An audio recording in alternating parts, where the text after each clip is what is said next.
Da do STF, a imagem espelhada descortina-se para as laterais em letras brancas, voltamos a apresentar. E a gente já votou, porque já temos imagens, a campanha já tocou da entrada dos ministros no plenário do Supremo Tribunal Federal, na expectativa para os processos da tarde desta quinta-feira. Esses três, sobre os quais falamos agora há pouco, é o que estão previstos para hoje. E nós vamos acompanhar ao vivo direto do plenário. O ministro Luiz Roberto Barroso, presidente do STF, senta-se ao centro da bancada em madeira, em formato da letra U invertida. Extraordinária do plenário do Supremo Tribunal Federal, de 30 de novembro de 2023, cumprimentando os ilustres colegas. Ao fundo, a parede de mármore clara, o brasão dourado ao centro, Fachin, ministro Alexandre de Moraes, André a bandeira à esquerda e o crucifixo à direita. O ministro Dias Toffoli, que está na tela. O ministro Barroso tem pele clara, cabelos grisalhos levemente ondulados, veste toga preta, terno azul marinho, camisa branca e gravata azul marinho estampada. Ata da 35ª sessão ordinária do plenário do Supremo Tribunal Federal. Carmen Lilian Oliveira de Souza, assessora-chefe do plenário, está em pé à direita do ministro Luiz Roberto Barroso. Presentes à sessão, tem pele clara, cabelos castanhos, longos, lisos com cachos nas pontas. Alexandre de Moraes, Nunes Marques, veste toga preta sobre camisa preta rendada. Procuradora-Geral da República em exercício, doutora Eliseta Maria de Paiva Ramos. Abriu-se a sessão às 14h33, sendo lida e aprovada a ata da sessão anterior. Não havendo qualquer objeção quanto à ata, declaro aprovada.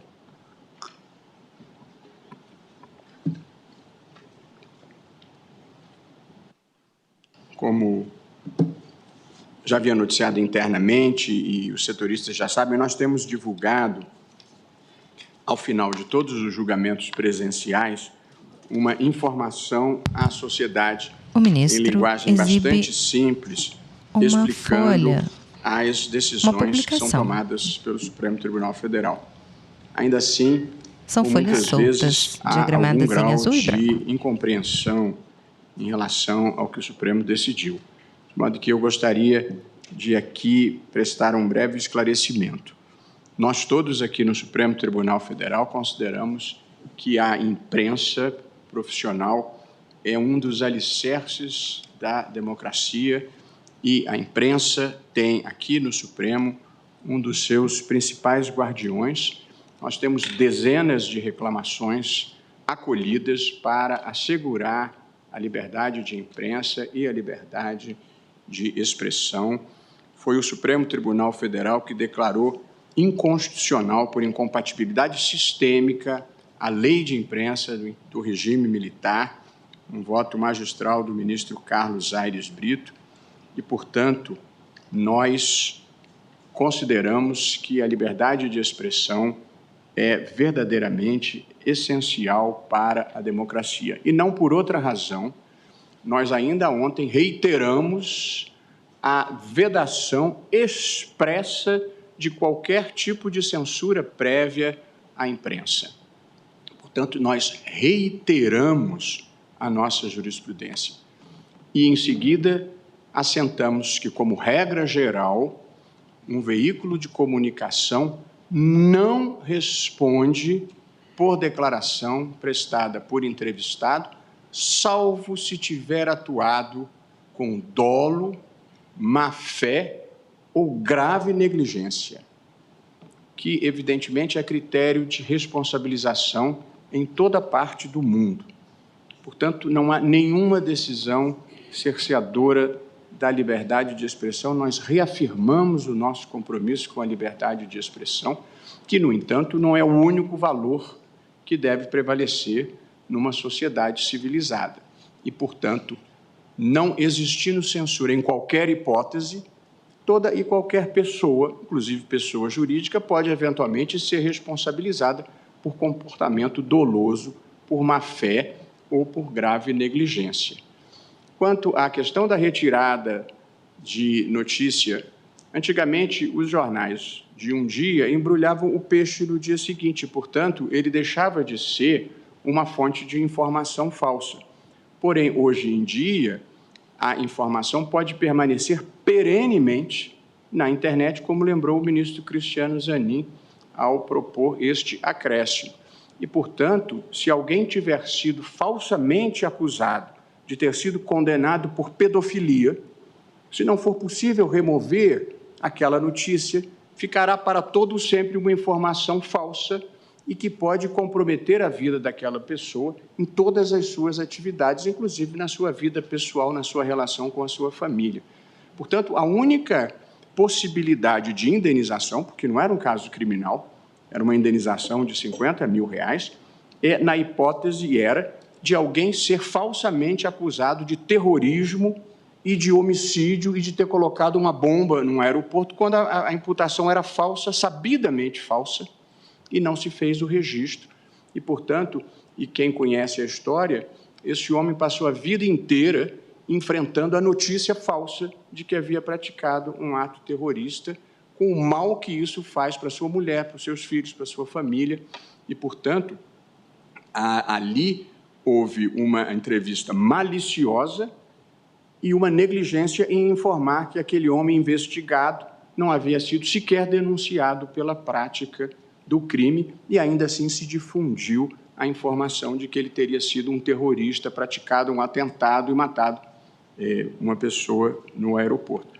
Portanto, em nome do Supremo Tribunal Federal, de todos os colegas cujo pensamento conheço e porque convivemos aqui, nós reiteramos a nossa crença na importância da liberdade de expressão, reiteramos a vedação à censura e a não responsabilização de veículo por declaração de terceiro, salvo comportamento doloso, que é a intenção de causar mal a alguém, ou grossa negligência. Portanto, gostaria de prestar esse esclarecimento, porque a imprensa continua a ter no Supremo Tribunal Federal um parceiro e, na democracia brasileira, que nós conseguimos fazer prevalecer em meio a muitos ataques, penso que o Supremo, a sociedade civil e a imprensa tiveram um papel decisivo e, portanto, nós confiamos e apoiamos a imprensa profissional agora e sempre. Chamo para julgamento.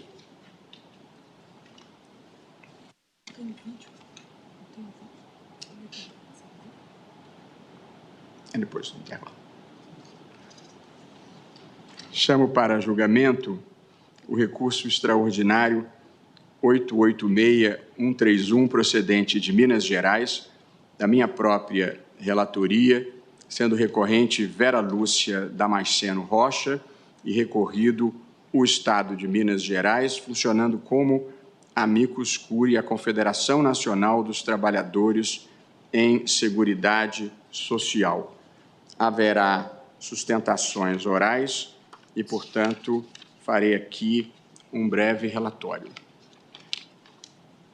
A recorrente, autora desse recurso, ela foi aprovada em um concurso público para compor o quadro de servidores do Tribunal de Justiça do Estado de Minas Gerais como oficial judiciário. Depois da sua nomeação, que se deu em 2005, uma junta médica a considerou inapta para assumir o cargo por ter sido acometida de carcinoma mamário, ou seja, um câncer de mama, e tendo sido submetida à cirurgia, à quimioterapia e à radioterapia há menos de 5 anos da data da sua posse. O ato do Tribunal de Justiça, que, portanto, negou a ela a possibilidade de continuar investida no cargo, era baseado no Manual de Perícias Médicas do Tribunal de Justiça de Minas Gerais. Diante disso, a candidata propôs ação contra o Estado de Minas Gerais, propondo a anulação desse laudo que a impedia de tomar posse no cargo por considerá-la inapta no exame de saúde e pediu a condenação do Estado a lhe dar posse no cargo para o qual ela foi aprovada. Ela não obteve a liminar num primeiro momento, mas depois, na sentença de primeiro grau que lhe foi favorável, o juiz reconheceu o direito de ela ser investida no cargo.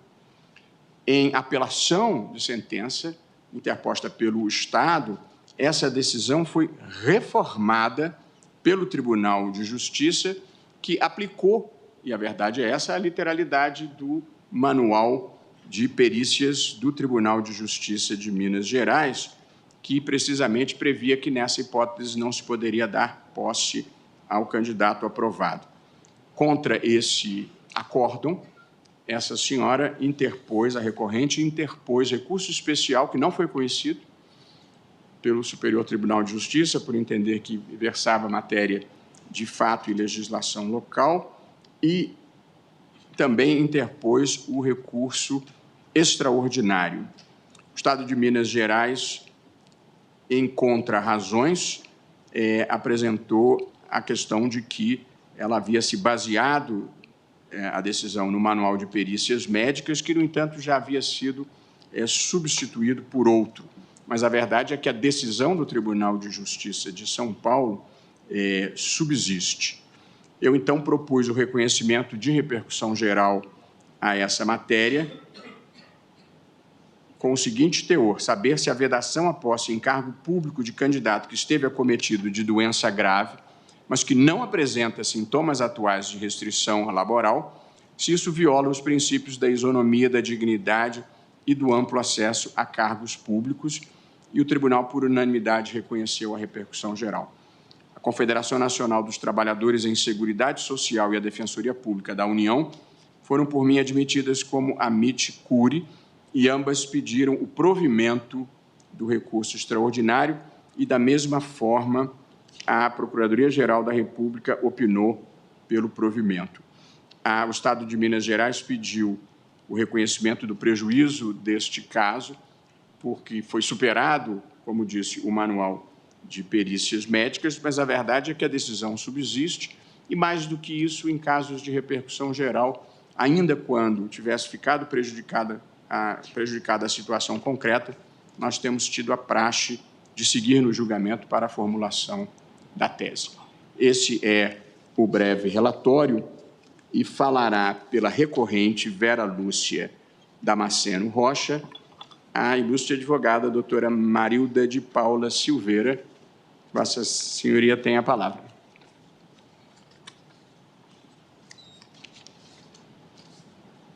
A advogada está em pé à tribuna, que fica ao centro, de frente para o ministro-presidente. Senhor ministro-presidente, relator, senhora ministra, demais ministros, falo pela Vera, recorrente, que coloca a questão não só de repercussão geral, e é por isso que vem à tribuna para colocar uma preocupação. Qual é o limite que a administração pública tem para o ingresso nos quadros da administração relacionada à expectativa de vida? Não é só a doença grave, não é só o sintoma contemporâneo. O Tribunal de Justiça de Minas Gerais e o Estado, eles consideraram que estavam se desincumbindo da função. Sustentação oral feita pela advogada Marilda de Paula Silveira. Expectativa de vida tem pele branca, cabelos pretos, lisos, altura dos ombros. Usa óculos de armação escura arredondada, veste toga preta sobre blazer mostarda e blusa branca. A expectativa laborativa da dona Vera seria baixa, aspas. E que, caso haja recidiva, a candidata não conseguiria desempenhar o trabalho inerente ao cargo oficial. Nessa linha, com todo respeito ao órgão ministerial, que deu um parecer favorável, mas se indica uma alternativa de administração poder justificar por que a expectativa de vida não seria compatível com o exercício do cargo. Em pauta, o Supremo discute se candidato que teve doença grave pode tomar posse em cargo público se não tiver sintomas que causem restrição à atividade. É que a administração tem o direito de não admitir a posse e o ingresso nos quadros da administração pública daquelas pessoas que não se comprovem aptas intelectual ou fisicamente para o desempenho da função pública, e disse que a dona Vera não se desincumbiu da tarefa de provar que a doença dela não recidiria e que a doença dela não era incompatível com o exercício da função pública e que ela tinha uma expectativa de vida compatível com o exercício dessa função. A administração estabeleceu um critério de expectativa de vida, que é um critério, à época, científico, de 5 anos. E disse, dona Vera não tinha 5 anos do fim do tratamento. Mas, em terceiro lugar, diz que era possível romper esses 5 anos. E esse critério, à época, então, científico, que era de provar que, aspas, tumores potencialmente curáveis e com estadiamento compatível com prognóstico favorável após exaustiva pesquisa que revele estar o paciente livre da doença. Se a candidata prova isso, ela poderia tomar posse. Mas o perito disse que não tinha condições de prever a expectativa de vida da dona Vera. A preocupação é se o perito disser que tem condição e se o tribunal motivar que tem condição. É possível estabelecer que a expectativa de vida, possível ou não, baseada em estatística, é critério de exclusão do serviço público? Com todo respeito ao Tribunal de Justiça de Minas Gerais, que já revogou a regra, mas talvez tenha sido um dos poucos, esse critério é abstrato, excludente, preconceituoso e abstrato. Não surpreende o fato de que o antigo manual, e que encontra precedente em estados e muitos municípios, excluísse só as mulheres que têm câncer de mama. Não exclui os homens, embora não seja uma doença exclusivamente feminina. E chama atenção, critério semelhante está previsto no manual da União para servidores públicos. E numa rápida pesquisa de jurisprudência, é possível ver que esses casos são recorrentes, não apenas para o câncer, para a hepatite B, para casos relacionados à tireoide, para doenças que nem são consideradas assim tão graves, mas que motivadamente a administração vincula a uma expectativa de vida baixa. Há precedente para caso em que a administração pública anula a posse, quando o servidor público tem diagnosticada a doença e há uma vinculação à doença pré-existente.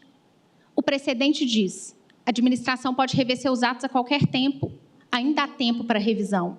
Anula a posse e diz que aquela pessoa vinculada àquela doença já sabia que tinha uma expectativa de vida baixa e que não poderia tomar posse. Veja, não é nem critério de ingresso, a administração pública anula a posse, considerando que errou no diagnóstico da expectativa de vida.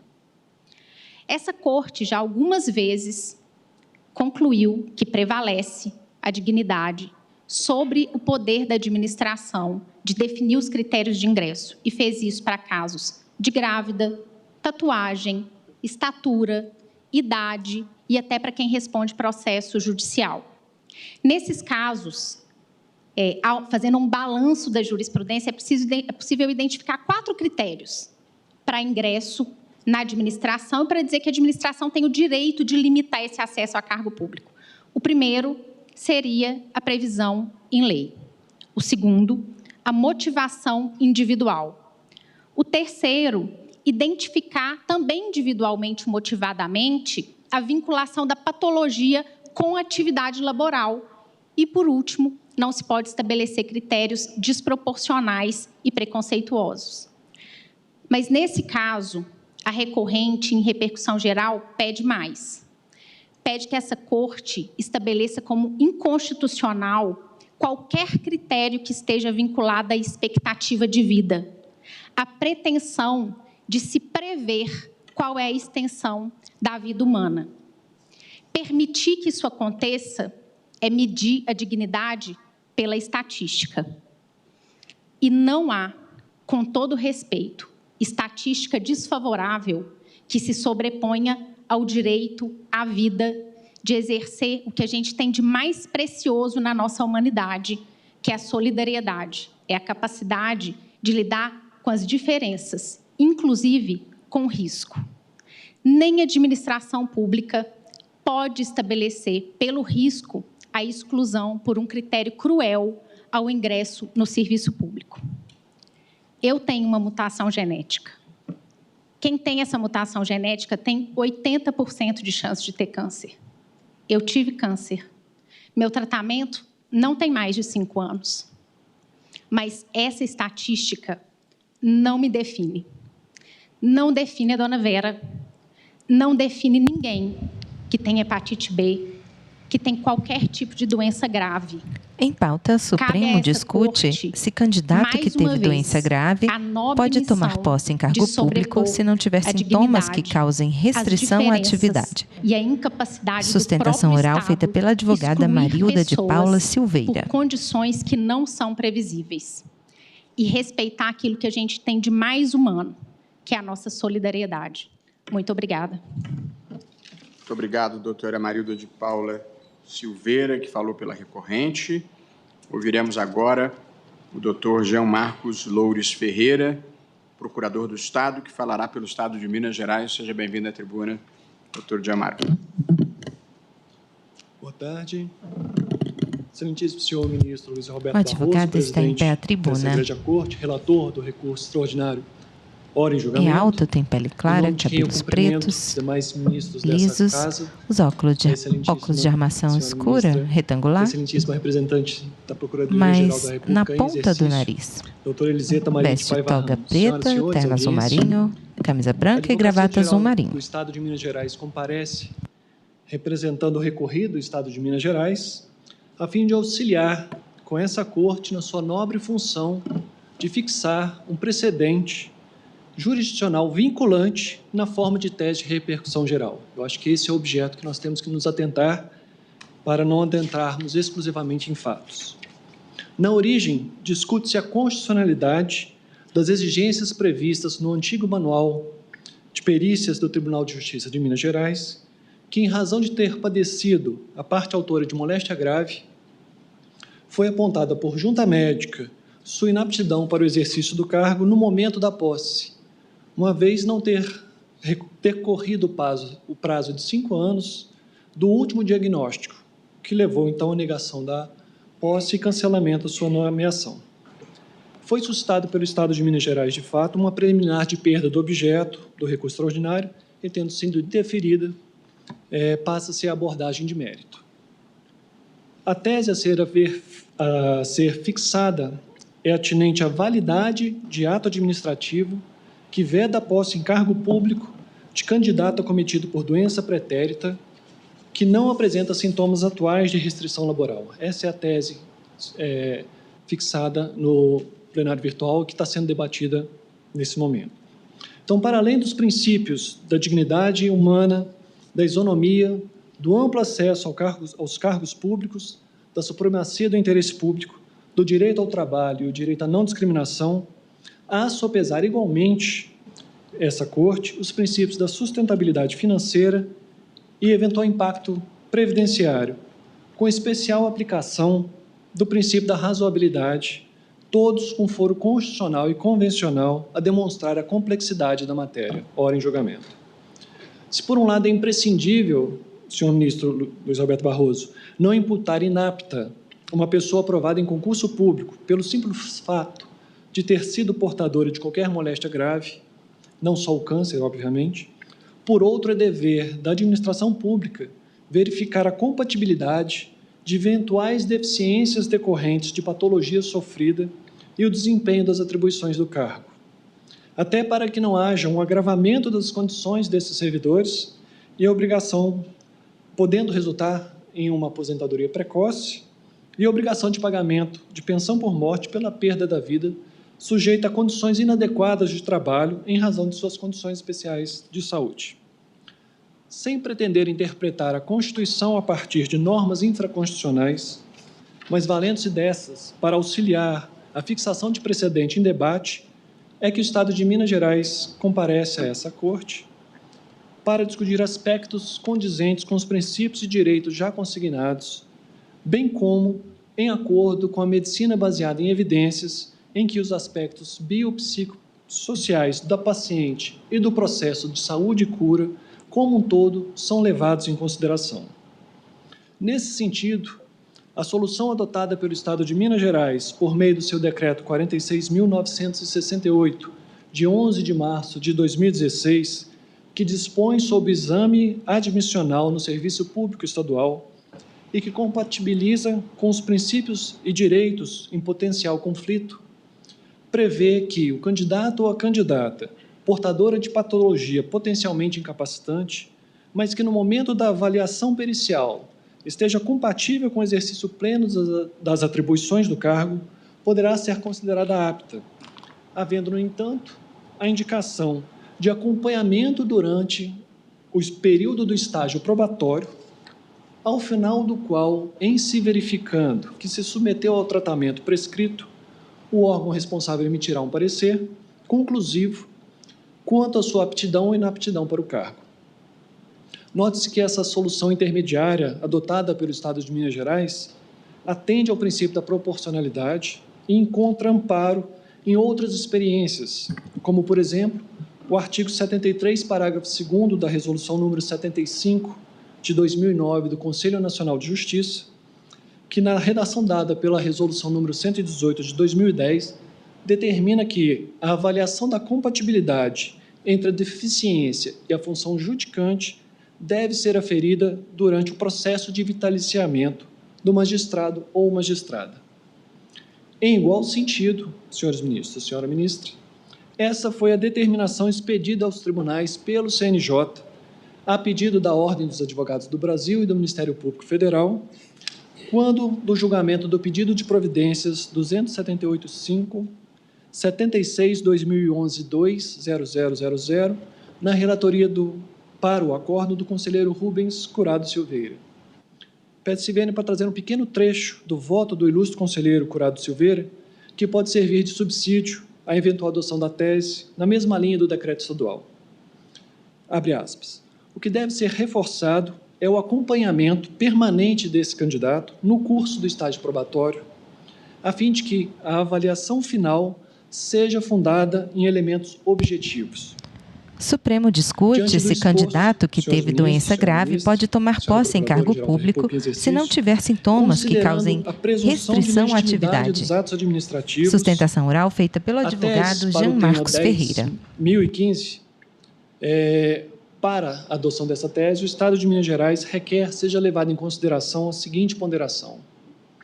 Seja realizado, durante o estágio probatório, o acompanhamento do servidor portador de patologia potencialmente incapacitante, detectada à época dos exames pré-admissionais, a fim de que seja aferido se está cumprido rigorosamente o tratamento prescrito pelo médico assistente e, assim, após ser confirmada... Em pauta, recurso extraordinário 886131, Vera Lúcia Damasceno Rocha, contra o Estado de Minas Gerais. A abordagem apontada, ela afasta-se da fixação de um prazo de carência para a posse, o que, se concorda, pode se mostrar desproporcional, mas ressalta que tampouco é recomendável a fixação de uma tese ampla e genérica a ponto de gerar insegurança jurídica e eventual prejuízo a qualquer das partes envolvidas.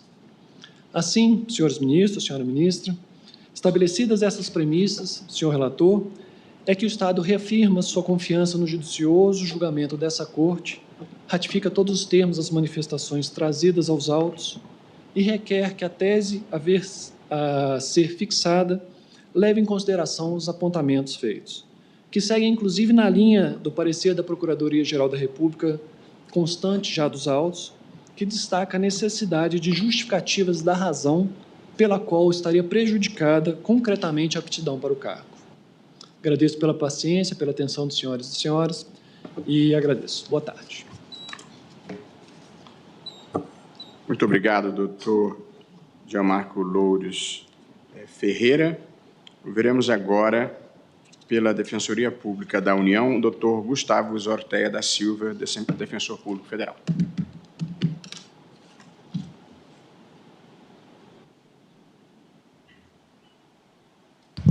O advogado está em pé à tribuna. Eminente ministro-presidente, relator deste RE 886131. Tem pele clara, cabelos castanhos, eminente ministra Carmen levemente Lúcia, ondulados. em nome de quem faço a Os saudação óculos de armação aos retangular eminentes escura, ministros, veste toga eminente preta Procuradora-Geral da República, boa tarde a todas marinho, e todos. A camisa Defensoria branca, Pública da União comparece à gravata tribuna, azul na condição celeste. de amiga da Corte. E, adentrando já ao mérito, excelências, entendemos que a pergunta central do presente julgamento é se análises de risco ou argumentos médico-estatísticos ou qualquer outra abstração que projete a doença e transcenda a condição médica atual do candidato poderia levar à sua inadmissão no serviço público. Por um lado, evidentemente, é certo que a administração pública não pode ser compelida a integrar em suas fileiras pessoas que, por motivo de doença, não tenham condições atuais de exercer as atividades relacionadas ao cargo. Porém, o que não se admite é que a pessoa fisicamente apta seja impedida de ingressar no serviço público por ter tido no passado uma doença e estar em um período de carência médica. Esta carência médica representa, excelências, uma projeção abstrata de doença que transcende a condição médica atual e concreta do candidato.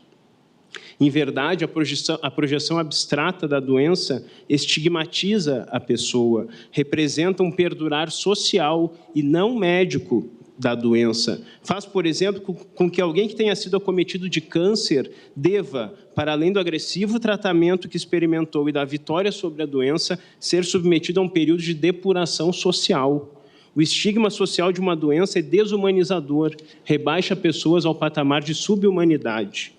Então, excelências, não há dúvidas de que o acórdão recorrido ele representa uma estigmatização individual, mas também representa uma estigmatização de grupos, também cria grupos estigmatizados.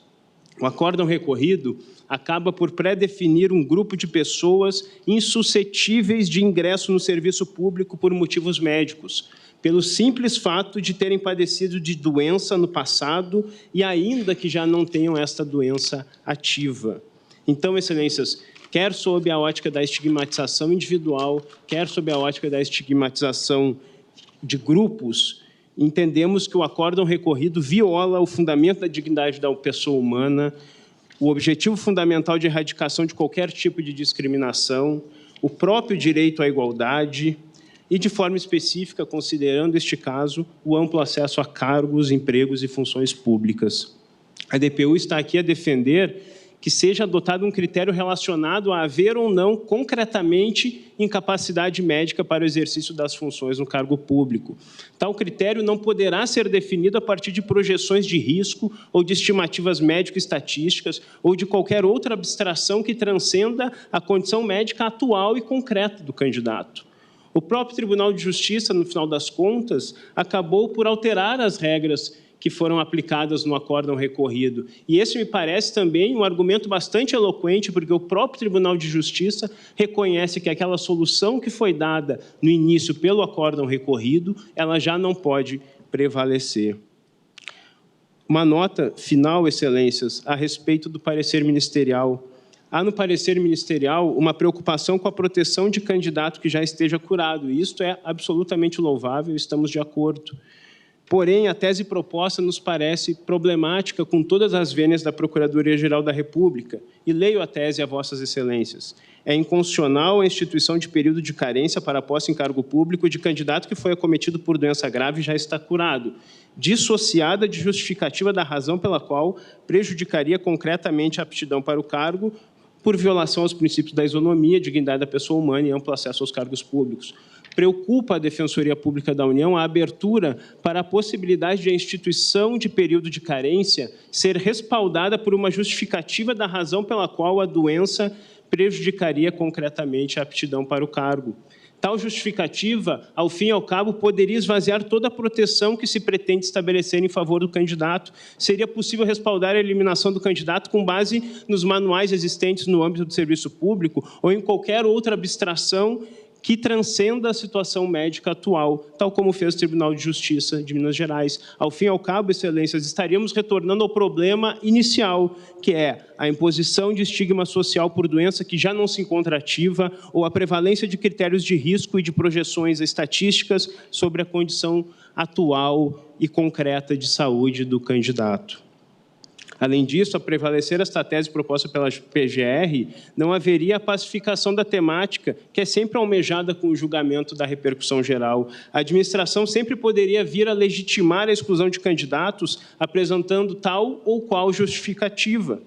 Ao fim e ao cabo, a tese, em vez de equacionar o tema, fomentaria a definição caso a caso da exclusão do candidato, o que é indesejável em concursos públicos, justamente pela disparidade de tratamento que poderia surgir, seja por parte da administração, seja por parte do Poder Judiciário, no exercício de eventual controle judicial dessa justificativa apresentada. Por isso, a sugestão da DPU é para que seja retirada da tese sugerida pela PGR qualquer possibilidade de critérios de risco ou de projeções estatísticas prevalecerem sobre a condição de saúde atual do candidato. Por isso, sugerimos com todas as vênias a retirada desta proposta de tese da expressão seguinte, dissociada de justificativa da razão pela qual prejudicaria concretamente a aptidão para o cargo, prevalecendo, portanto, a seguinte redação: é inconstitucional a instituição de período de carência para posse em cargo público de candidato que foi acometido por doença grave e já está curado, por violação aos princípios da isonomia, da dignidade da pessoa humana e do amplo acesso aos cargos públicos. Portanto, Excelência, a manifestação da Defensoria Pública da União é pelo provimento do recurso extraordinário com o acolhimento da tese que ora vimos de sugerir. Agradeço a atenção de Vossas Excelências. Muito obrigado, doutor Gustavo Zorteia da Silva. Falará agora pelo amicus curiae, Confederação Nacional dos Trabalhadores em Seguridade Social, o doutor Paulo Francisco Soares Freire. A senhoria tem a palavra. Excelentíssimo senhor ministro-presidente e relator, excelentíssima ministra Carmen Lúcia, excelentíssimos ministros Alexandre de Moraes, André Mendonça, o advogado tem pele branca, cabelos castanhos claros, ilustríssima assim como o bigode e o cavanhaque. Procuradoria-Geral Usa da toga República, preta sobre terno preto, camisa branca e gravata servidores e em tom terroso. Estudantes, a todos que nos acompanham, uma boa tarde.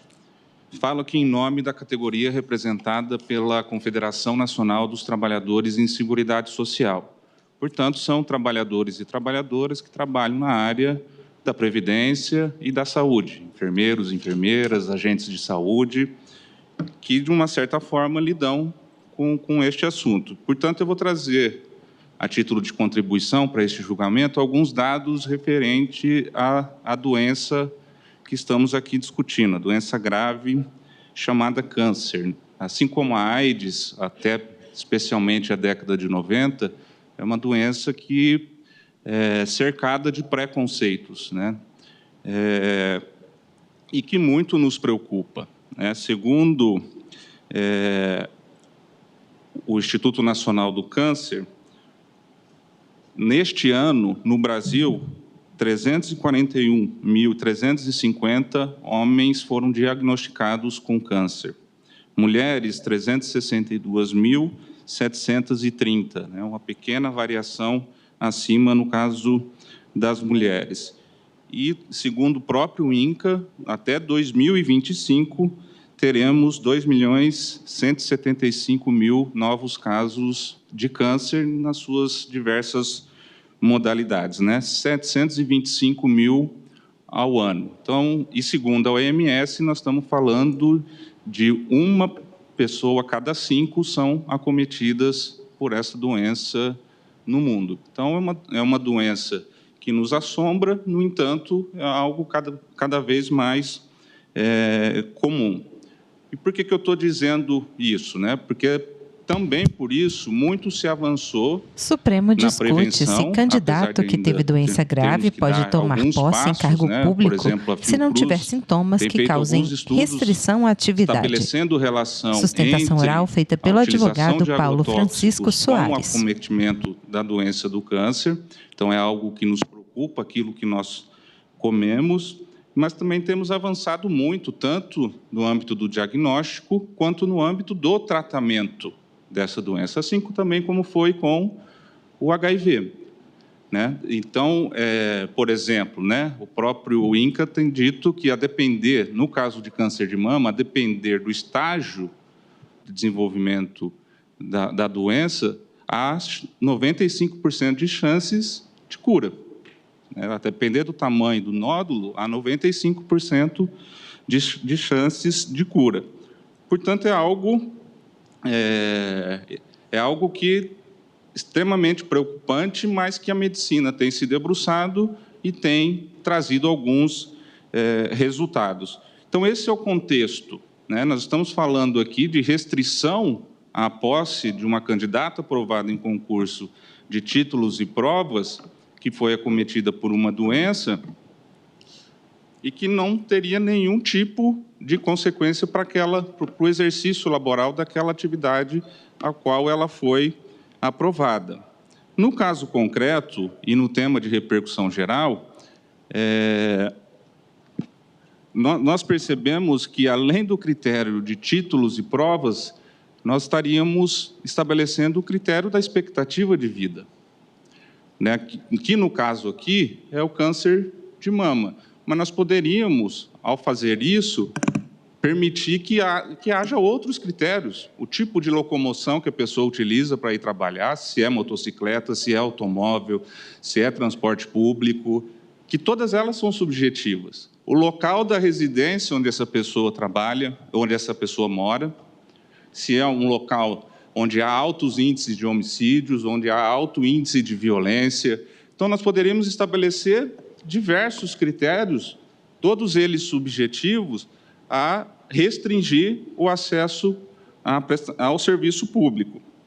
E, no caso, em específico, eu gostaria de destacar, a doutora Marilda fez a referência, mas eu gostaria de destacar que, na sentença, o juiz destaca o item 19.9.2 do edital, que diz o seguinte: as portadoras de nódulo mamário somente poderão ser admitidas após completo esclarecimento diagnóstico, se indicado o tratamento cirúrgico, somente após a recuperação pós-operatória, como se o câncer de mama fosse exclusivo e afetasse exclusivamente as mulheres. A restrição editalícia é exclusiva para as mulheres, mas o câncer de mama não é exclusivo das mulheres, apesar de acometer muito menos os homens, mas não é uma exclusividade das mulheres.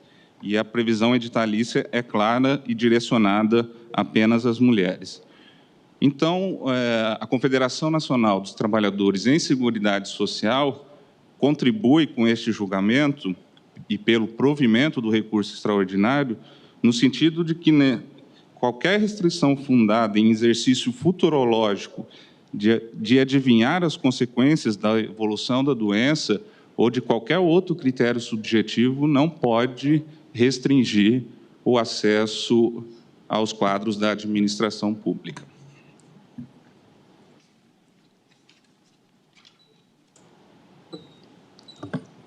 Muito obrigado, doutor Paulo Francisco Soares Freire. E agora ouviremos a senhora Procuradora-Geral da República em exercício, doutora Eliseta Maria de Paiva Ramos. Excelentíssimo senhor presidente, relator, ministro Luiz Roberto Barroso, excelentíssima senhora ministra Carmen Lúcia, excelentíssimos senhores ministros Dias Toffoli, Luiz Fux, Edson Fachin, Alexandre de Moraes, Nunes Marques, André Mendonça e Cristiano Zanin.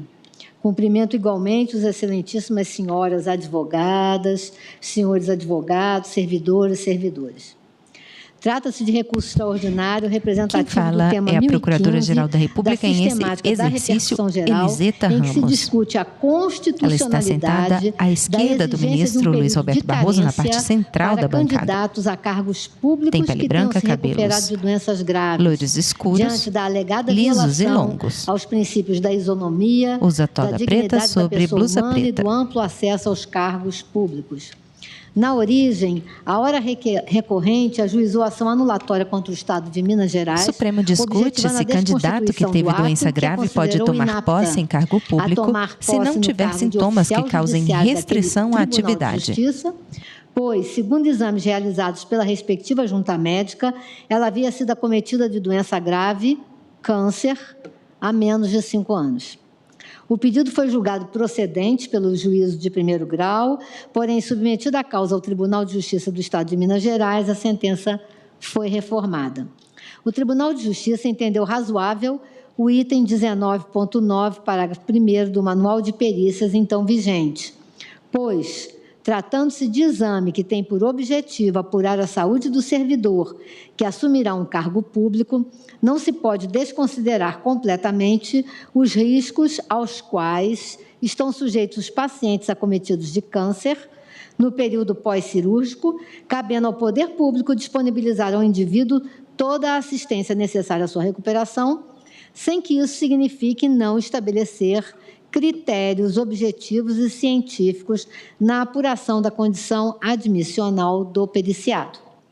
A recorrente sustenta que, ao assim decidir, o Tribunal ACO teria violado o disposto nos artigos 1º, 3, 5º, caput 1 e 3, 6º da Constituição da República, deixando de observar os princípios da isonomia, da dignidade da pessoa humana e de seu direito fundamental ao trabalho. A questão em julgamento envolve a previsão de presunção de restrições laborais e, em consequência, a impossibilidade de acesso a cargos públicos de pessoas que tenham sido acometidas por alguma doença grave no passado. Compreende, portanto, de um lado, a prerrogativa estatal de selecionar os candidatos que se mostrem capazes de realizar as funções inerentes ao cargo, e, de outro, o direito dos candidatos aprovados a um tratamento digno e isonômico, isento de exigências desarrazoadas. A dignidade humana, um dos fundamentos da República Brasileira, constitui-se como bem maior do indivíduo e possui força normativa, pelo que todos os direitos hão de ser, com base nela, interpretados. O princípio da isonomia é a igualdade na lei e perante a lei. Consiste na máxima aristotélica em tratar igualmente os iguais e desigualmente os desiguais, na medida em que eles se desigualam. A equivalência formal complementa-se com a material e, por meio da distinção de pessoas e situações, aplica-se a regra isonômica de tratamento diferenciado. O direito ao trabalho é um direito social fundamental de todo ser humano, inscrito no artigo 6º do texto constitucional, que credencia o indivíduo a exigir do Estado uma postura ativa, a fim de assegurar a prestação tanto material quanto jurídica para a sua implementação. Nessa ótica, o direito à não discriminação, que também possui assento constitucional, é instrumento para a eficácia da vida laboral, pois não permite o preconceito de origem, raça, sexo, cor, idade ou outras formas de distinção que impeçam o indivíduo de exercer qualquer trabalho. A inserção da isonomia como princípio de nosso Estado democrático possui a finalidade de minorar os fatores discriminatórios, destinando-se tanto à sociedade como ao próprio legislador, a quem é vedado instituir privilégios e também impor restrições injustificadas. O amplo acesso aos cargos públicos correlaciona-se com esses direitos e permite que todo cidadão, por meio do concurso público e tendo como corolário o princípio da impessoalidade, possa assumir um cargo, emprego ou função. O artigo 37.1 da Carta da República prescreve essa ampla acessibilidade ao permitir o ingresso tanto de brasileiros quanto de estrangeiros nos quadros da administração pública. Daí é que os princípios da dignidade, da isonomia e do amplo acesso aos cargos públicos, considerando suas vertentes de direito ao trabalho e à não discriminação, hão de ser analisados sob a ótica da razoabilidade e da proporcionalidade. No caso, verifica-se que exigir do candidato um período mínimo de 5 anos de remissão da doença para que possa tomar posse no cargo público não é razoável. Um indivíduo que foi acometido por uma doença grave, submeteu seus tratamentos necessários. Supremo discute se candidato que teve doença grave pode tomar posse em cargo público se não tiver sintomas que causem restrição à atividade. Sustentação oral feita pela Procuradora-Geral em exercício ou remissão. A aferição da aptidão física para o trabalho há de ter relação com a função de ser exercida e ser avaliada caso a caso. A previsão genérica de um período de carência incerta na norma estigmatiza quem padeceu da doença, sem demonstrar vinculação com o cargo e consiste, na verdade, em discriminação injusta ou odiosa. O interesse coletivo da eficiência e da continuidade da administração pública, como instrumentos a preservar a supremacia pública, são insuficientes para infirmar e se sobrepor a todos os já citados princípios de matriz constitucional. A desequiparação aleatória é estranha à Constituição Federal. O estabelecimento do referido critério, que restringe o acesso ao cargo público e o direito ao trabalho, revela inadequação entre o fim visado, qual seja a continuidade do serviço público, e o meio empregado, restrição temporal para a assunção do cargo público. É um ônus excessivo e desnecessário a todos os direitos individuais supracitados e, por fim, o valor que se quer promover, qual seja a premissa de prevalência do interesse público, é insuficiente para justificar também o sacrifício imposto. O Supremo Tribunal Federal possui entendimento pacificado de que requisitos que restringam o acesso a cargos públicos apenas se legitimam quando, em conformidade com o princípio da legalidade e estritamente relacionados à natureza e às atribuições inerentes ao cargo público a ser provido. Há de se ressaltar que, no caso concreto, a recorrente é servidora do Tribunal de Justiça de Minas Gerais desde 19 de fevereiro de 2010 e possui regular vida laboral, mostrando-se comprometida e assídua ao serviço, conforme declaração do setor em que está lotada, devidamente juntada aos autos. Assim, com relação a esse caso concreto, o recurso extraordinário há de ser provido para reformar o acórdão recorrido, reconhecendo-se o direito da recorrente ser definitivamente confirmada como empossada no cargo de oficial judiciário dos quadros do Tribunal de Justiça do Estado de Minas Gerais, para o qual prestou regular concurso público. Em face do exposto, manifesta-se a Procuradoria-Geral da República pelo provimento do recurso extraordinário e, considerados a sistemática da repercussão geral e os efeitos do julgamento desse recurso em relação aos demais casos, que tratem ou venham a tratar do tema 1015, sugere-se a fixação da seguinte tese: é inconstitucional a instituição de período de carência para a posse em cargo público de candidato que foi acometido por doença grave, já está curado, dissociado de justificativa da razão pela qual prejudicaria concretamente a aptidão para o cargo, por violação aos princípios da isonomia, da dignidade da pessoa humana e do amplo acesso aos cargos públicos. Muito obrigada. Muito grato, doutora Eliseta. E com isso ficam concluídas as sustentações orais.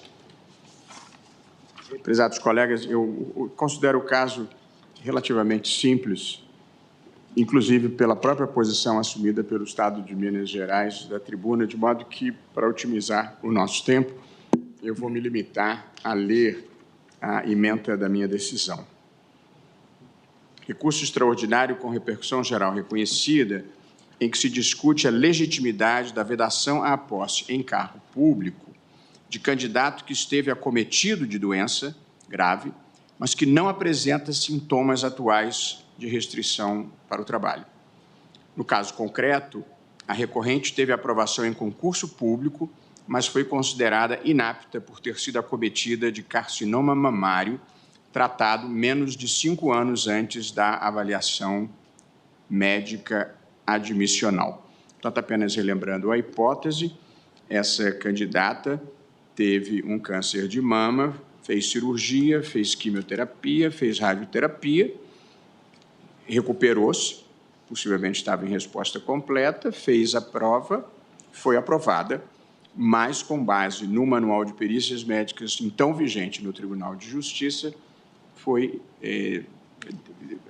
obteve uma decisão contrária à sua investidura no cargo. Prossigo eu. Eventuais restrições de acesso a cargos públicos devem ser excepcionais e baseadas em justificação idônea, calcada no princípio da legalidade e nas especificidades da função a ser exercida. a exclusão de candidatos que não apresentam qualquer restrição para o trabalho viola o mandamento do concurso público e o princípio da impessoalidade, diante da determinação constitucional de ampla acessibilidade aos cargos públicos e de avaliação com base em critérios objetivos. E o princípio da eficiência, porque reduz o espectro da seleção e faz a administração perder talentos. Tal como a doutora Marilda de Paula Silveira, que esteve na tribuna, também eu fui investido nesse cargo menos de 5 anos depois de ter tido problemas de saúde e a vida continuou boa e colorida. Concursos públicos devem combater desigualdades, corrigir desigualdades e abster-se de praticar desigualdades. O risco futuro e incerto de recidiva, licenças de saúde e aposentadoria não pode impedir a fruição de um direito fundamental, especialmente o direito ao trabalho, que é indispensável para propiciar a subsistência, emancipação e reconhecimento social. A vedação à posse é, por si só, violadora da dignidade humana, pois representa um atestado de incapacidade capaz de minar a autoestima de qualquer um. No caso concreto, a decisão administrativa impugnada se fundamentou em norma do Manual de Perícias Médicas específica, vejam bem, para as áreas de ginecologia e obstetrícia, sem que houvesse previsão semelhante para doenças urológicas ou outras que acometam igualmente homens e mulheres. Ao estabelecer período de carência especificamente para carcinomas ginecológicos, o ato administrativo restringia o acesso de mulheres a cargos públicos, incorrendo em discriminação. E, portanto, aqui havia uma discriminação em razão de saúde e uma discriminação de gênero.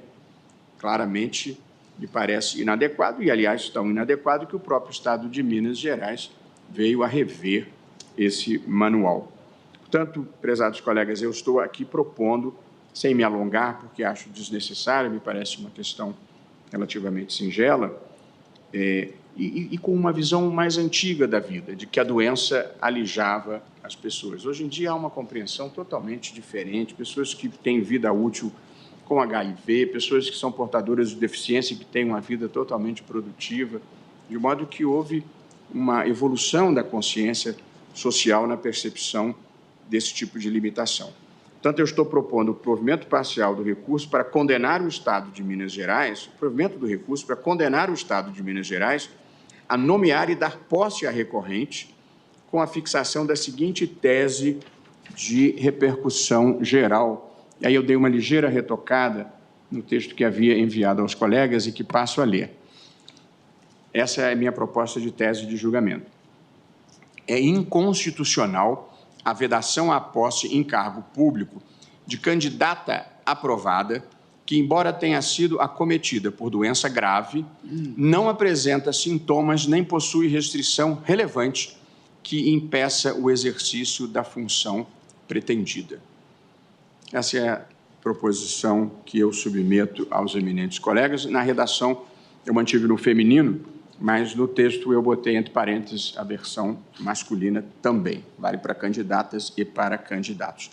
Como voto o eminente ministro Cristiano Zanin. Senhor presidente, quero cumprimentar a Vossa Excelência, cumprimentar a eminente ministra Carmen Lúcia, os eminentes pares. O ministro Cristiano Zanin tem pele branca, rosada, da República em exercício, cabelos pretos e lisos, rareados no topo da cabeça, usa óculos de armação preta, arredondada e pequena. Estou totalmente de acordo com veste a compreensão de Vossa Excelência. Camisa branca e gravata verde. De voto escrito também, mas chego à mesma conclusão e também adiro à tese proposta por Vossa Excelência. Muito obrigado, ministro Cristiano Zanin. Como voto o ministro André Mendonça. Minha saudação, senhor presidente. O ministro André Mendonça senta-se à direita na bancada, tem pele branca, cabelos grisalhos e lisos. Também privilégio tê-la Usa toga preta sobre terno azul marinho, camisa branca e gravata vinho. Mas também por sua sustentação oral que nos trouxe. Supremo discute se candidato que teve doença grave pode tomar posse em cargo público se não tiver sintomas que causem restrição à atividade. Teses, servidores, servidoras, a todos minha saudação. Senhor presidente, também farei a juntada de voto escrito, apenas consignar em brevíssimas palavras que entendo seja em função do que dispunha o manual do Tribunal de Justiça, mas também por qualquer outro fundamento é inconstitucional impor ao servidor o ônus de provar a sua própria saúde e até em função da defesa do Estado de Minas Gerais,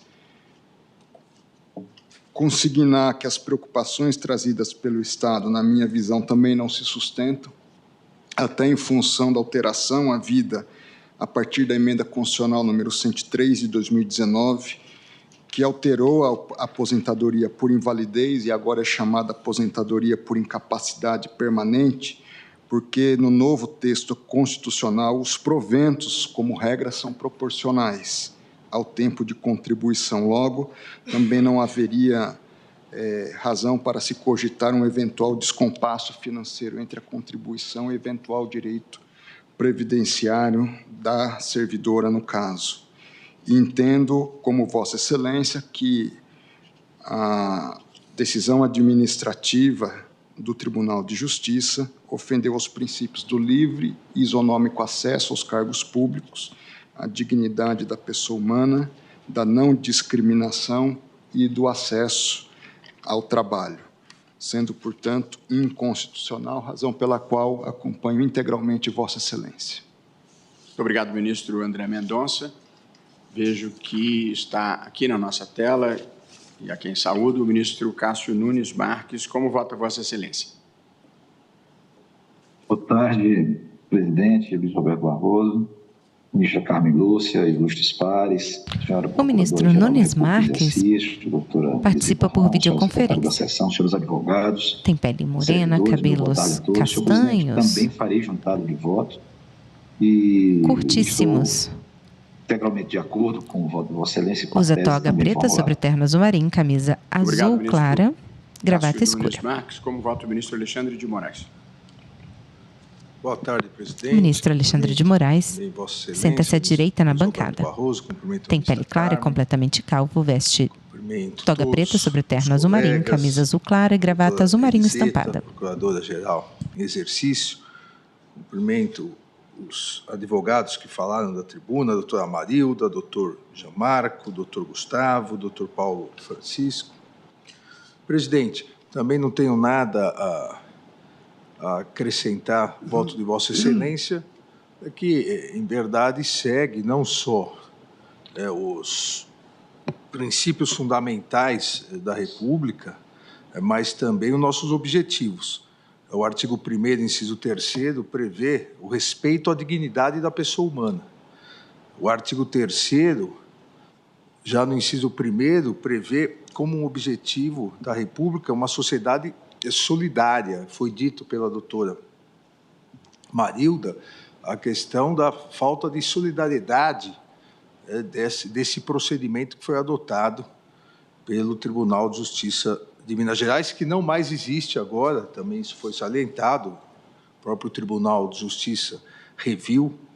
E o artigo 3º, inciso 4º, prevê a necessidade da promoção, de promovermos o bem de todos sem qualquer tipo de discriminação. Olha, a pessoa pode trabalhar, a pessoa quer trabalhar, a pessoa passou num concurso para trabalhar. E não é a administração pública, por mais grave que seja a doença da pessoa, que vai fixar se ela tem ou não viabilidade de vida, qual o prazo que ela tem de vida. Isso chega a ser eu diria, lamentável. Macabro. Macabro, exatamente. Algo macabro. Você não pode porque você Supremo tem um ano discute e um mês. Né? Você tem... se candidato que teve doença grave pode tomar posse no cargo público se não tiver sintomas que causem restrição à atividade. Vota o ministro Alexandre de Moraes. Parabenizando por trazer o assunto ao plenário para que possamos fixar uma tese em repercussão geral, a qual também adiro integralmente. Obrigado, ministro Alexandre de Moraes. Como voto o ministro Luiz Edson Fachin. Senhor presidente, também saúdo Vossa Excelência, ministra Carmen Lúcia, os eminentes pares, a senhora Procuradora-Geral da República em exercício. O ministro Edson Fachin senta-se à esquerda na bancada. Exclusivamente cumprimentar. Tem pele branca, rosada. Vossa Excelência traz a colação cabelos e bigode grisalhos, lisos. É calvo na parte superior, usa óculos de armação metálica retangular preta. Matéria. Nada obstante, veste toga e terno preto, camisa branca e gravata vinho. Deduzir do caso em si uma evidência da inconstitucionalidade, ao lado de ser uma regra descaridosa, para dizer o mínimo, que se traduz num mandato de uma ética completamente desprovida de um senso humano que priva essas pessoas do acesso ao exercício de funções públicas. Portanto, Vossa Excelência receba nossos cumprimentos, bem assim as sustentações orais que aportaram à tribuna, trazendo elementos relevantes ao tema. Da minha parte também, senhor presidente, estou acompanhando o voto de Vossa Excelência pelo provimento do recurso. Havia aqui, e há uma declaração de voto que vou juntar. Apenas destacaria nessa declaração de voto, chegou no meu exame, acabei verificando um texto interessantíssimo sobre o significado do ser com câncer, de autoria de Carina Machado Siqueira, Maria Alves Barbosa e Magali Roseira Bemer. É um artigo intitulado Vivenciar a situação do ser com câncer, alguns desvelamentos, um texto de 2007. E neste texto, tal como o voto de Vossa Excelência, se expõe com bastante nitidez a discriminação em relação aos portadores ou pessoas com moléstia grave, ou que tiveram essa moléstia. Dizem as autoras, e cito literalmente, dentre as mudanças vivenciadas pelos pacientes com câncer, a impossibilidade de trabalhar destacou-se como algo que intimida e marginaliza. O trabalho é uma das maneiras pela qual o ser humano se expressa, se identifica e se realiza enquanto ser no mundo. Portanto, faço essa citação para também subscrever a conclusão, e bem assim a tese que Vossa Excelência vem de apresentar, no sentido de que, além de enfrentar esta patologia com este grau de seriedade, a pessoa, o ser vivente na sua existência, ainda se defronta com essa discriminação, como é o caso da recorrente Vera Lúcia.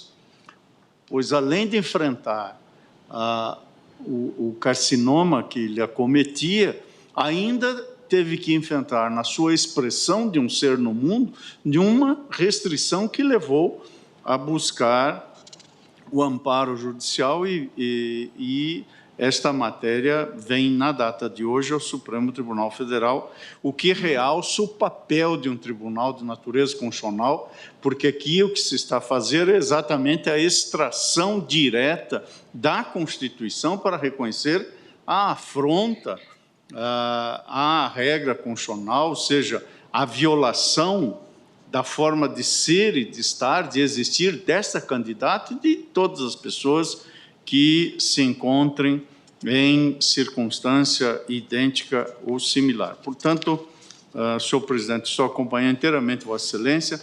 Apenas à guisa de uma eventual sugestão, Vossa Excelência, na sua tese, fez referência a sintomas quiçá ali pudéssemos, estou aqui a pensar em voz alta com Vossa Excelência, com o colegiado, ao lado de sintomas, indicar sintomas incapacitantes, porque, a rigor, a sintomatologia genérica pode, de algum modo, se fazer presente com um certo caráter de perdurar no tempo, mas o sintoma deveria ser incapacitante. Na ausência de inaptidão física ou psíquica e de sintoma incapacitante, não há como impedir a posse, não tem sentido o prazo de carência, como, aliás, está na tese do bem posto posicionamento da Procuradoria-Geral da República.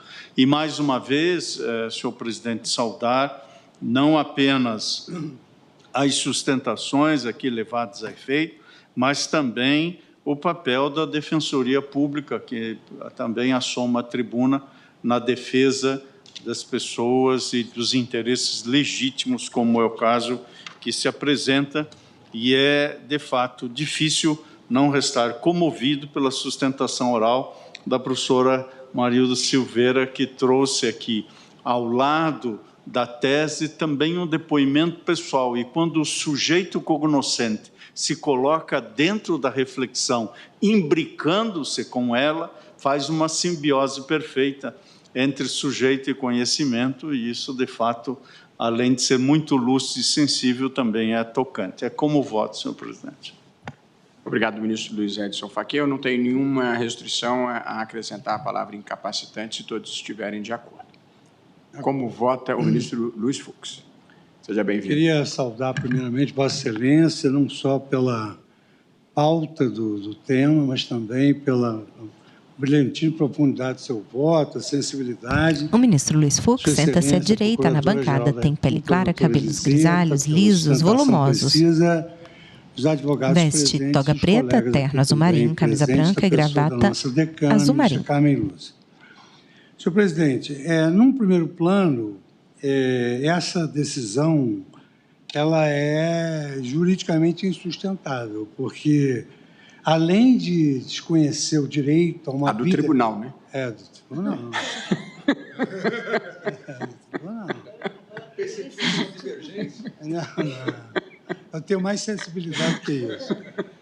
Então, essa decisão é juridicamente insustentável, até porque nós temos uma repercussão geral em que nós assentamos que são vedadas barreiras arbitrárias e desproporcionais, às quais não encontrem justificativas razoáveis e outros princípios constitucionais não tenham relação direta com as necessidades e a natureza da atribuição do cargo. Isso foi julgado na repercussão geral no recurso ordinário 678-112. Eu até fui o relator nesse caso específico. Então, dentro do precedente, da nossa jurisprudência sobre direito a uma vida digna, não se demonstra razoável essa decisão do Tribunal de Justiça de Minas Gerais. Em segundo lugar, senhor presidente, eu anoto aqui que nem doença pretérita, nem doença presente pode impedir que o servidor exerça as suas funções. E isso me remete a um caso muito interessante de uma obra do professor Jeremy Grupan, Anatomia da Esperança. Ele recebeu o Prêmio Nobel de Medicina com a tese da Anatomia da Esperança, onde ele retrata que pacientes terminais de UTI, da área abdominal, que é difusa, eles sobreviviam mais quando eles tinham esperança de sobreviver. E ele, então, conclui a obra dele dizendo que a fé é o coração da cura. Então, por exemplo, se uma pessoa está doente e ela é impedida de ingressar num trabalho legítimo, isso, evidentemente, que elimina completamente, como Vossa Excelência destacou, a autoestima e a esperança. E tanto mais, agora o ministro Fachin falou que quando se está dentro de um problema, fica mais fácil até de se exteriorizar humanamente o que isso representa. Isso me remete ao ano passado, que eu tive um grande amigo na magistratura que sofria de um câncer muito grave na área abdominal, pâncreas, fígado, toda a área abdominal. E ele, então, ele era desembargador do Tribunal de Justiça, e ele, então, foi diagnosticado, vindo de um mestrado de Portugal, e, evidentemente, se abalou muitíssimo, porque ele estava estudando e teve de voltar. Se submeteu a um tratamento, foi tratado por uns maiores especialistas em cirurgia abdominal do Brasil, no hospital muito afamado do Rio de Janeiro, o médico também muito destacado. E, então, vieram professores estrangeiros estudar o caso dele, por que ele durou tanto tempo. E ele tinha uma grande vontade de viver. E depois que eu li esse livro, que foi traduzido pela Companhia das Letras... Em pauta, o Supremo discute se candidato que teve doença grave pode tomar posse em cargo público se não tiver sintomas que causem restrição à atividade. Vota o ministro Luiz Fux. Ele tinha créditos na vida pelas bondades que ele fizera no curso da sua existência. Ele plastificou aquela carta e andava com ela no bolso. Então, eu fiquei muito envolvido com a doença dele, queria declinar o nome, ele, infelizmente, num dado momento, depois de ter durado muito mais do que os médicos previam, ele veio a falecer. Mas ele viveu grandemente derivado da anatomia, da esperança que ele tinha de sobreviver. Então, digamos assim, uma restrição dessa, uma objeção dessa para uma pessoa que está doente, ainda que esteja doente, só como o ministro Fachin destacou, se for incapacitante, está fazendo um tratamento que não dá para ela trabalhar. Mas, não sendo isso, ela tem direito a uma vida digna e, a posteriori, a entrar no concurso público. De sorte que eu louvo a sensibilidade de Vossa Excelência no voto, na tese, e de todos os demais colegas que foram muito felizes nas suas colocações. Saudando também os advogados presentes, porque é possível ouvir as sustentações, ainda que não se esteja presente aqui no plenário. Acompanho Vossa Excelência integralmente. Muito obrigado, ministro Luiz Fux. O ministro Dias Toffoli estava no ar até pouco tempo e caiu a conexão dele. Ele já havia manifestado concordância com a tese. O ministro Dias Toffoli acaba de se reconectar. Bem-vindo de volta, ministro Dias Toffoli. Vossa Excelência tem a palavra para voto. Boa tarde, senhor presidente. Na pessoa de Vossa Excelência, cumprimento a todas e a todos. Eu tive que desligar o computador e religar, porque teve aqui alguma coisa que travou o computador. Mas, sendo rápido, portanto, em razão da conexão, acompanho Vossa Excelência na íntegra, cumprimentando-o também pelo voto proferido e também as sustentações orais que foram proferidas. Muito obrigado, ministro Dias Toffoli. Como vota a ministra Carmen Lúcia. Senhor presidente, cumprimento Vossa Excelência, os senhores ministros, doutora Eliseta, os senhores advogados. A ministra Carmen Lúcia senta-se à direita na bancada, tem pele branca, cabelos grisalhos, lisos, na altura do pescoço, veste toga e blazer pretos sobre camisa branca de gola alta. Demonstra que vivemos um mundo de uma materialização de valores extremamente doente, mais doente do que qualquer mal que acometa os nossos corpos, é a doença que nós vivemos de achar que um ser humano não tem o valor da sua dignidade pela sua condição humana, mas vale pelo que ela é capaz de produzir no sentido de um trabalho o qual, às vezes, é negado em função dos seus limites, como se todo ser humano não tivesse limites. Os preconceitos, para mim, são mais maléficos e mais sintoma de doença do que qualquer câncer. Quando eu era menina, me lembro que nem se falava no nome, tal o medo e o preconceito. Se dizia, fulano está com aquela doença.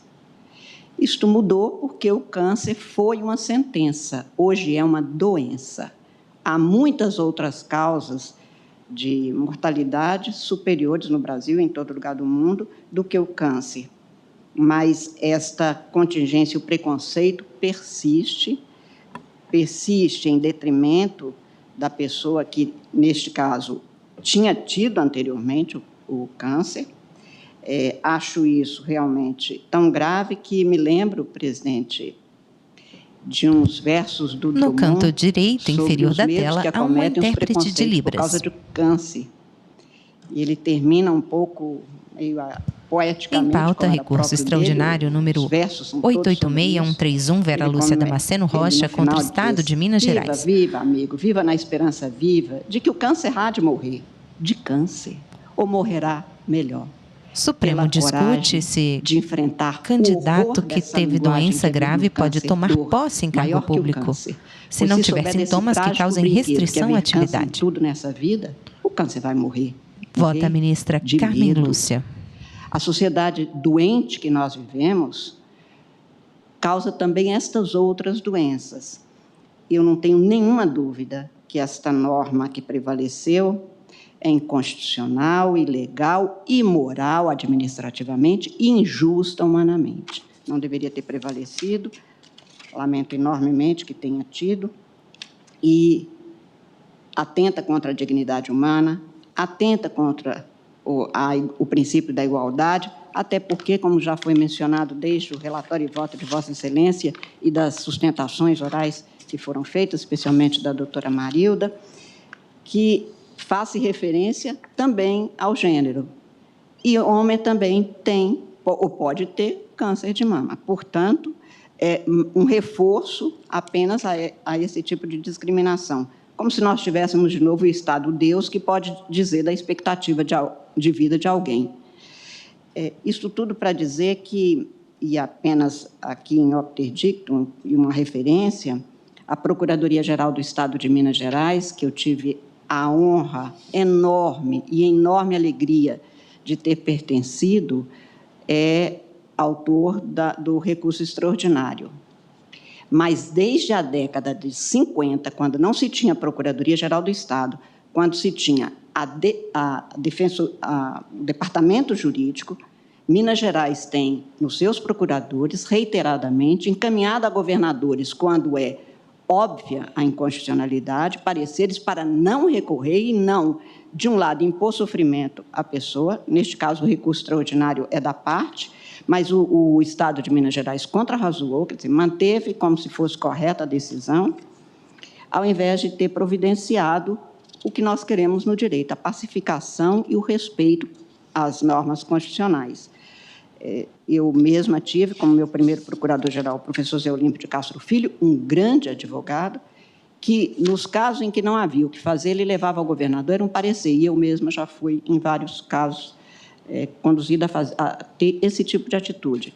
A apelação é do Estado de Minas Gerais e, depois, as contrarrazões no recurso. Eu acho que as Procuradorias Gerais do Estado têm que continuar no caminho que, na nossa geração, presidente, que, se não fizemos tanto nas procuradorias, eu acho que nós contribuímos mudando a forma de atuação, não no sentido de continuar para sempre litigando quando o respeito à Constituição é dever de ser demonstrado aos governantes, mas que deveria continuar cada vez mais tomando esse tipo de atitude. Quer dizer, a circunstância de agora já não mais prevalecer não altera que apelou contra a decisão de primeira instância, quando poderia ter levado ao governador, como várias vezes eu, como procuradora de Minas, já fiz.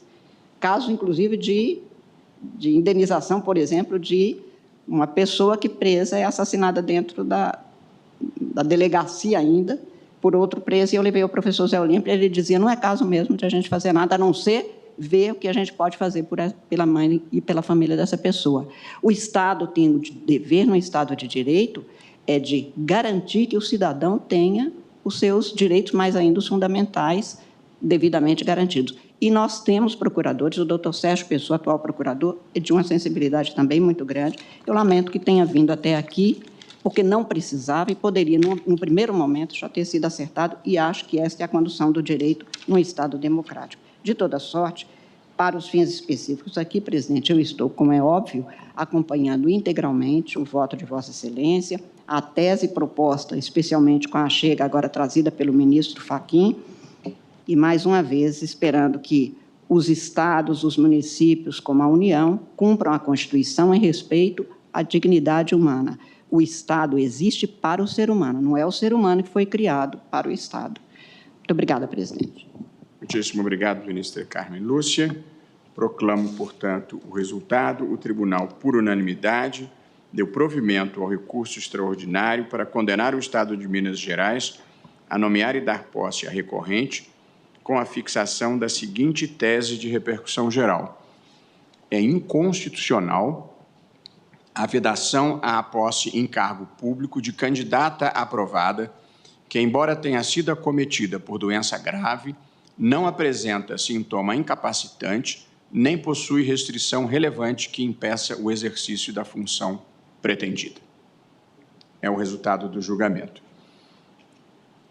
São 15h50, nós temos os embargos de declaração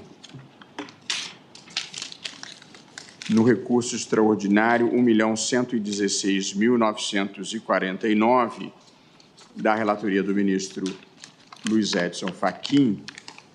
Ministro Fachin, o processo foi destacado pelo ministro Alexandre, que, pelo que eu entendo, tem uma proposição em relação a...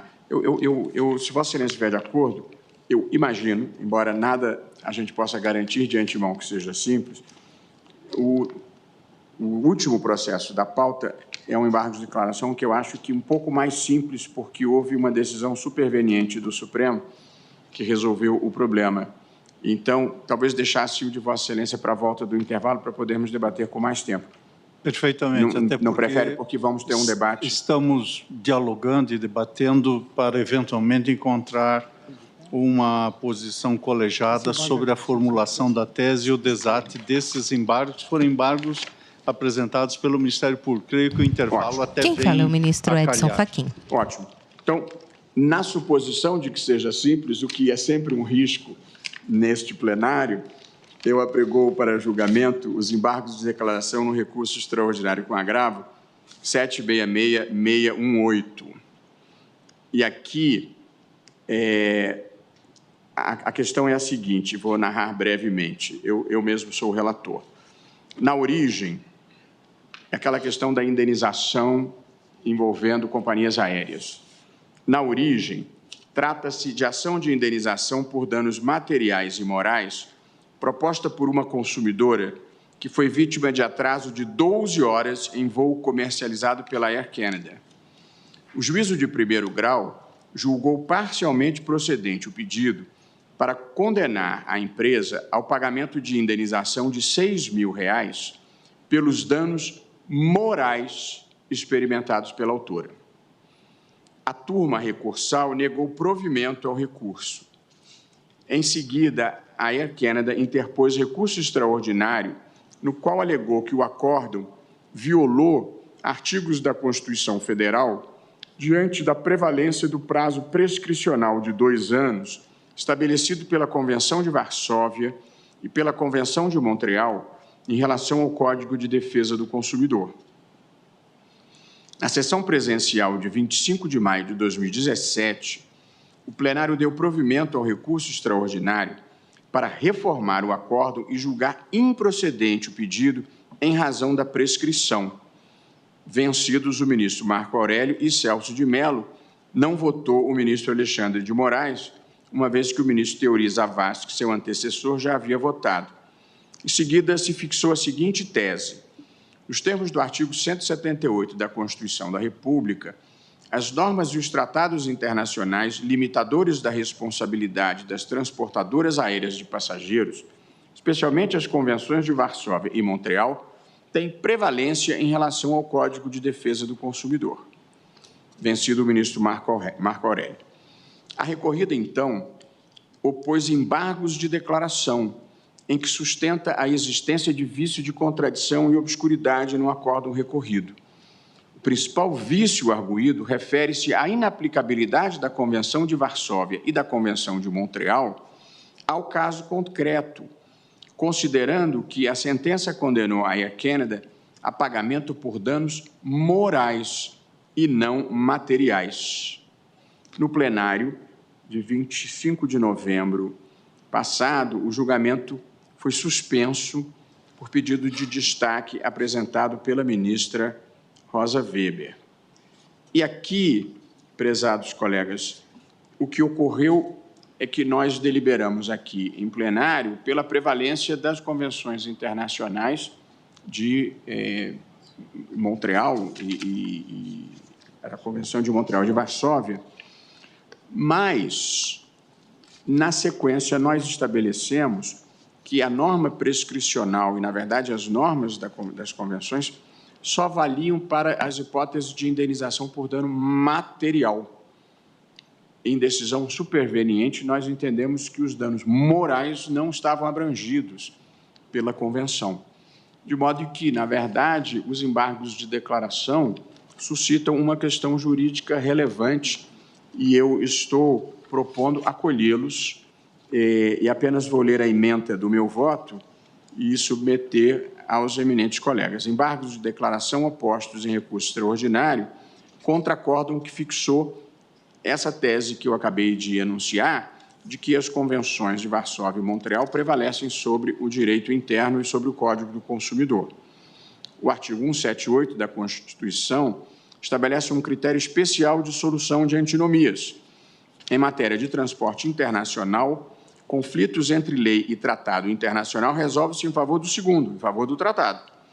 Assim, em relação às pretensões de condenação por danos materiais decorrentes de transporte aéreo, o prazo prescricional bienal previsto nas convenções prevalece em relação ao prazo quinquenal previsto no Código de Defesa do Consumidor. No caso, porém, a questão de fundo envolvia a condenação por danos morais decorrentes do contrato de transporte aéreo. Posteriormente à nossa decisão de mérito neste caso, o Supremo consolidou a orientação no sentido de que, aspas, não se aplicam as convenções de Varsóvia e Montreal às hipóteses de danos extrapatrimoniais decorrentes de contrato de transporte aéreo internacional, decisão da relatoria da ministra Rosa Weber, julgada em 15 de dezembro próximo passado. Diante, portanto, da consolidação do entendimento desse tribunal, em sentido de que os danos morais estão sujeitos ao prazo prescricional do Código de Consumidor e não das convenções de Varsóvia e Montreal, eu estou acolhendo os embargos de declaração para nós, na verdade, dando caráter infringente, para provê-los com efeitos infringentes e negar provimento ao recurso extraordinário, reconhecendo a inaplicabilidade do prazo prescricional das convenções de Varsóvia e Montreal ao caso em julgamento, no qual só houve condenação por danos morais. De modo que, basicamente, eu estou acolhendo os embargos de declaração para reajustar a nossa decisão ao novo entendimento que se formou antes do trânsito em julgado. Indago dos eminentes colegas se há alguma divergência em relação ao acolhimento ou se o ministro Cristiano Zanin. Senhor presidente, tenho aqui nas anotações que... O ministro Cristiano Zanin senta-se à ponta da bancada à esquerda. Na sessão virtual de 25 de novembro de 2022 a 2 de dezembro de 2022, de modo que eu não sei se... Vossa Excelência tem toda a... Bom, mas aqui... Ministro Barroso. De declaração. Nos embargos, me parece que houve o depósito do voto. Ele já votara nos embargos, nos embargos, acompanhando Vossa Excelência isso, na primeira percepção que Ministro foi Fachin. Da rejeição dos embargos. Agora, acolhendo os embargos para afirmar esse descrime entre danos morais e danos materiais, que é a posição de Vossa Excelência, com a qual eu me coloco de acordo, só explicito isso porque lá houvera lançado no plenário virtual uma divergência, mas essa distinção Vossa Excelência agora vem acolher. Portanto, da minha parte, não há divergência. O que o ministro Ricardo Lewandowski houvera feito era acompanhar a posição anterior. Exatamente. Aqui tem uma questão interessante para nós solucionarmos. Evidentemente, havendo uma decisão de mérito e havendo a aposentadoria do colega, o pronunciamento dele em relação à questão de mérito subsiste. Mas, em embargos de declaração, penso que o novo ministro possa votar. Mas aqui é uma situação um pouco diferente. É que o ministro Lewandowski já votara nos embargos de declaração. Só que o relator, que sou eu, estou mudando o voto. Indago dos colegas se, diante dessa situação, alguém entende que se reabre a possibilidade do ministro Cristiano Zanin votar ou não, ou se Vossa Excelência, ouço a ministra Carmen Lúcia, por ser nossa decana, em seguida ouço Vossa Excelência.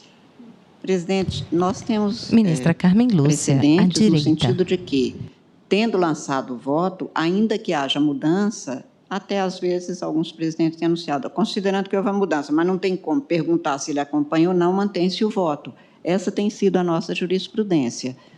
Enfim, apenas para dizer que... Ministro Alexandre, no mesmo sentido? Presidente, no mesmo sentido. Alguém diverge desse encaminhamento? No mesmo sentido. Então, o ministro Cristiano Zanin não vota nesse caso. Ouço o ministro André Mendonça. Agradeço, senhor presidente. Apenas antes O ministro André Mendonça está na bancada à direita, ao lado do ministro Alexandre de Moraes. Eu apenas consulto Vossa Excelência e os eminentes pares se não seria o caso de, à luz dessa desse novo encaminhamento de entendimento, o qual me filio, antecipo, não impactaria também numa necessidade de especificar aqui que a tese se aplica a danos patrimoniais apenas e não a o que nós estamos fazendo, ministro André, é aplicando a tese superveniente que se formou e que diz o seguinte: não se aplicam as convenções de Varsóvia e Montreal às hipóteses de danos extrapatrimoniais decorrentes de contrato de transporte aéreo internacional. De modo que a segunda tese acabou sendo uma especificação da primeira e uma exceção à primeira. De modo que acho que não há necessidade de mudar a tese, porque elas caminharão juntas, digamos assim. Até porque, aliás, a gente precisa definir isso, os procedimentos de revisão de tese de repercussão geral. Eu acho que, sem me apegar... há um procedimento específico. Eu especificaria... Ministros julgam recurso contra a decisão do STF sobre extravio de bagagens em viagens internacionais. Porque eu acho que, para nós mudarmos tese firmada em repercussão geral, há um procedimento específico, não é informalmente em uma decisão superveniente. Mas aqui são embargos. Nos embargos é possível. Vai ser exatamente o próximo caso. Enquanto não transitar em julgado, nós podemos alterar, inclusive, a tese. Eu entendo assim, acho que já fizemos isso. De acordo. Até porque o embargos pode ser até para aprimorar a própria tese fixada. E se não me falha a memória, no próprio Código de Processo nós observamos isso. Quando houver jurisprudência em repercussão geral, incidente de resolução de maneira repetitiva, então podemos acrescentar ao final da tese: o presente entendimento não se aplica às hipóteses de danos morais. É isso? Mas acho que a observação do ministro Alexandre é pertinente. Quer dizer, essa tese de repercussão geral ainda não foi firmada em caráter definitivo. Então, acho que podemos reabrir. Então, acompanho Vossa Excelência com a sugestão de uma adequação para facilitar os advogados. Deixa eu tomar os votos, depois eu confirmo a tese. O ministro Fachin acompanha... Vossa Excelência... Não, eu apenas manifestar concordância. Ministro Alexandre. Eu acompanho com essa observação feita pelo ministro André. Vossa Excelência dá provimento aos embargos de declaração na linha do relator e acrescenta a tese e a proposição do ministro André. Ministro Fachin, ministro Luiz Fux, ministra Carmen Lúcia. Então, qual foi a frase que eu acrescentei?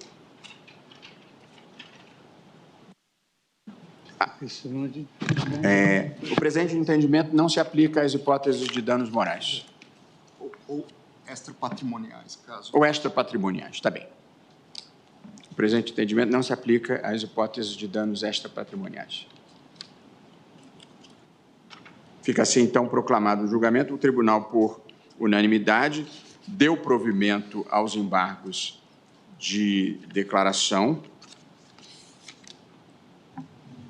e, consequentemente, negou o provimento ao recurso extraordinário, reconhecendo a inaplicabilidade do prazo prescricional das convenções de Varsóvia e Montreal ao caso em julgamento, em que só houve condenação por danos morais. Fixou-se a seguinte tese, 2 pontos, e aí a tese anterior acrescida dessa frase. Ok? Senhor presidente, Ministro Dias Toffoli, me perdoe. Ouço Vossa Excelência e o ministro Nunes Marques também. Me perdoe. Eu acompanho e estou de acordo com a tese. Ministro Dias Toffoli, sem necessidade por videoconferência. de ata, só para constar do meu voto, eu ressalvo o meu entendimento pessoal, porque eu fiquei vencido quanto à possibilidade de aplicação da convenção para também os danos extrapatrimoniais, mas, tendo ficado vencido, eu adiro à colegialidade e acompanho Vossa Excelência e também acompanho a tese proposta. Muito obrigado, ministro Dias Toffoli. Ministro Nunes Marques. Da mesma forma, senhor presidente, não com a ressalva. Ministro Nunes Marques também participa por videoconferência. Acompanho nos termos propostos pelo ministro André Mendonça. Eu tenho a lembrança, ministro Toffoli, que eu também havia votado vencido na hipótese da exclusão dos danos extrapatrimoniais, mas aqui, em nome da colegialidade, aplicamos a tese que foi firmada em repercussão geral. Muito obrigado. Então, fica proclamado o resultado. Nós temos aqui é isso, fica proclamado o resultado dessa forma. Suspendo, então, a sessão e retornaremos após o intervalo.